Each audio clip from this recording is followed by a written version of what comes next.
I'm going to force feed them a ton of offense and just see where we're at, how much they can learn and absorb. I feel like the familiarity of the offense through the spring and making it through the summer, they've made good strides in that regard, I think.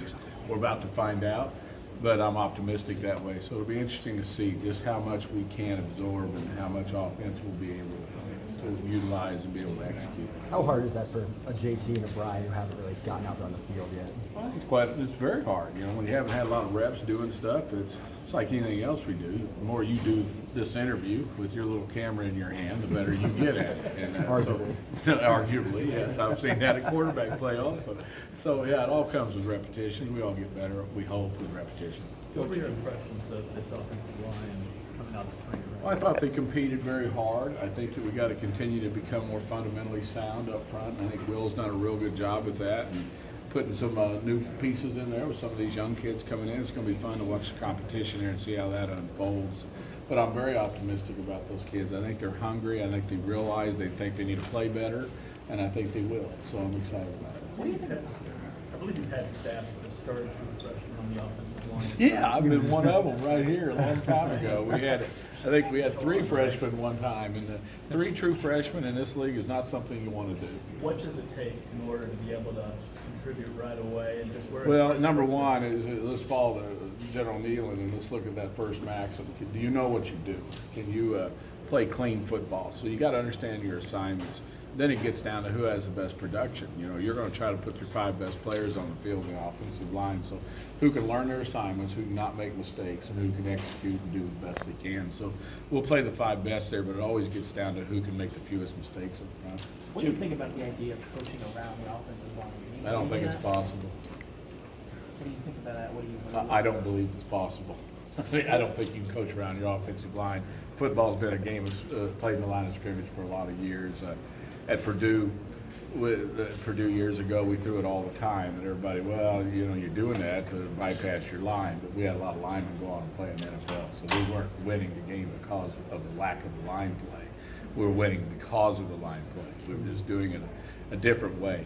It's hard to hide if you're deficient in the offensive line. It's difficult to do, and I think it's virtually impossible at times. So my anticipation is that our kids are going to go out there and compete, and we're going to be just fine. We're going to go get better as the season goes on and continue to develop, and hopefully everything will go our way. Jim, Coach Pruitt said it seems like you get better every year. How much pride do you take in that, and do you think the best is still ahead of you? My wife would disagree with that. And, I don't know that. I have no idea. I feel like I get more excited as the years go on. I have no idea why. I think I enjoy the relationships with the players the older I get. I think when you're young, you're trying to make a dollar and you're trying to move through this thing, and you sometimes get caught up in the business as opposed to some of the relationships that you can enjoy and cherish. And I tend to enjoy that a little bit more right now than I have in the past. Coach, speaking of the business, I mean, how different does it feel, or does it feel different when you're coming from a place where you're going for a national championship to a place where you're trying to make a ball? Well, to me, it's my job. They pay me to run an offense and do the best I can, and so I don't get caught up on all of that stuff. I get caught up in my own job and doing the best situation I can put our kids in to be successful. I think it's a process. I'm a big believer in that mindset of the process. So let's go out and get better every day and see where it lays at the end of the day. So I don't get really too worried about that. I am here and I'm excited to be here, and we'll see what happens. Helping Jared, no doubt this season we'll be running the football. What do you like about that group behind you, Coach? Well, I think those kids are good. They play pretty hard. I've really been impressed with Ty's ability to make plays and run, and all those kids are playing hard. So it'll be interesting to see what we can get done. I think that is one of our goals as we go into training camp, is just to see what we can establish in the run game and see which direction we need to go to make sure we can be productive there. What do you want to know? A lot of coaches always say that they want to do whatever that their team does best. You want to coach with the guys you have. But your offenses, you've done it pretty much every different way you can do it, except for maybe running an option or something. No, I tried that at Fullerton and got fired. So, yes, I've tried that also. So I guess bottom line, at what point in your career did you really become a full believer in the concept of, if I have to change everything to do it here, that's just what I got. Well, I think my stint in the National Football League helped me understand the importance of winning situational football. And to do that, you got to win short yardage. You got to win in the tight red zone. You got to be able to run the ball out in a 4-minute drill.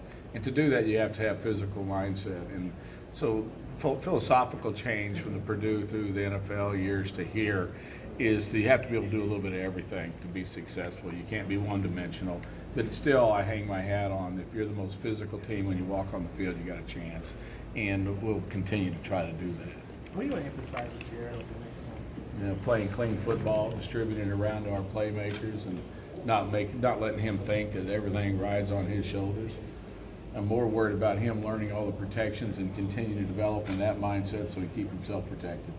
Talk about emphasizing being a more physical team. How do you think y'all progressed in that area? Well, I felt like we got through the spring with installation. I think sometimes when you're installing plays for the first time, the kids are thinking and they don't get to concentrate on becoming a better player sometimes. They're worried about schemes. I think schemes are now done. I think they understand what that is. So now they can hopefully focus on the fundamentals of their position and learning to play more physical.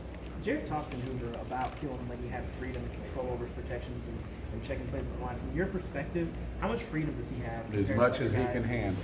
Well, compared to other guys you've coached, how much freedom do you have? About the same. I think any good offense allows your quarterbacks to change plays when they need to. I mean, you can, as a play caller, you can sit there and be right about 60% of the time. You know, somebody's got to get you right that other 40, or you're living in the back. You're living in a bad situation. So, expectations for him is to get me out of my horrible calls to some good calls, which I think he can do, and I trust all our quarterbacks to be able to do that. But he should be able to do it at a higher rate because he's played more football.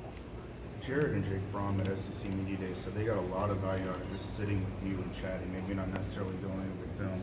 What value do you place on that, and do you have any memories of doing that with Drew Brees? Well, yeah, I had memories of that with Drew. I can remember distinctly. Remember we had a long time ago. We'd always hook up on Thursdays and talk about red zone. I had a play I loved in the red zone, and I was going to call it. And he said, "Don't do it. Don't call that play. I don't trust that receiver to run that route right." So I scratched that play. I was smart enough to figure if Drew didn't like it, I wasn't going to do it.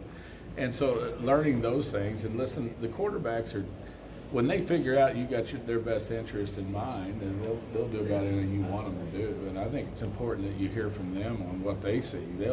They see it from a different perspective. And when you have honest dialogue with those kids, they'll make a comment about another player and say, "Hey, I don't like the way he does this, so quit calling this." It makes sense to you, but you don't see it from.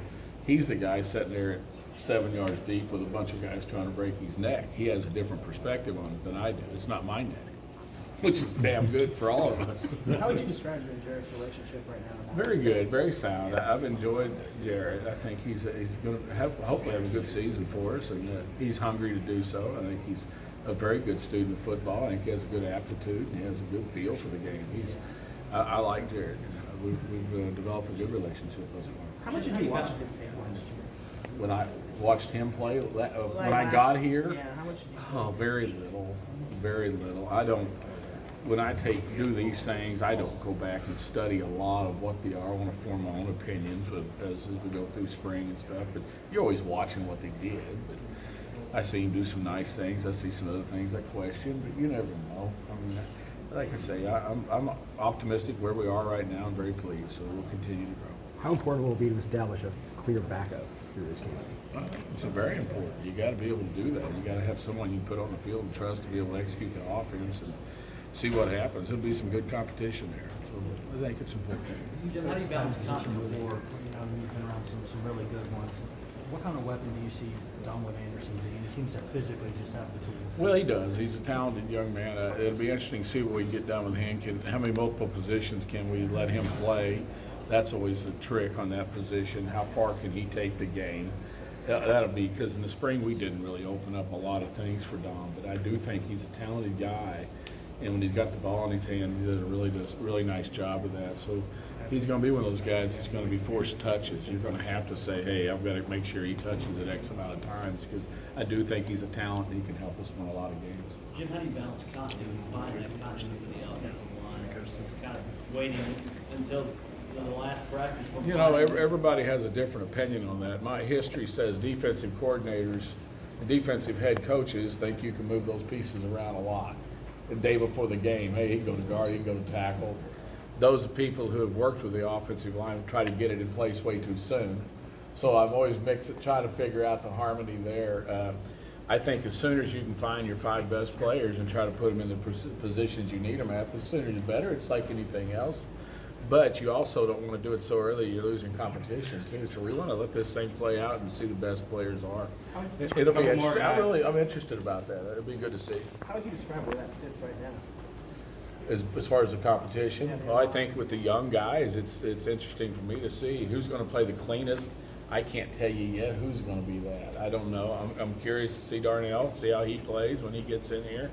So there's a lot of questions. I think there's a lot of still up in the air in that regards. But I kind of feel that way across the board offensively. I don't sit here and name 11 starters. I'd have a hard time doing that right now because you never really, in my position, you're never really looking for 11. You're trying to find, 18, 20, whatever you can think can play winning football for you and find ways to put them on the field to be successful. Jim, have you had much conversation with Trey Smith about his battle and trying to get back on the field? I have not. I've stayed out of that's coach's deal. That's right.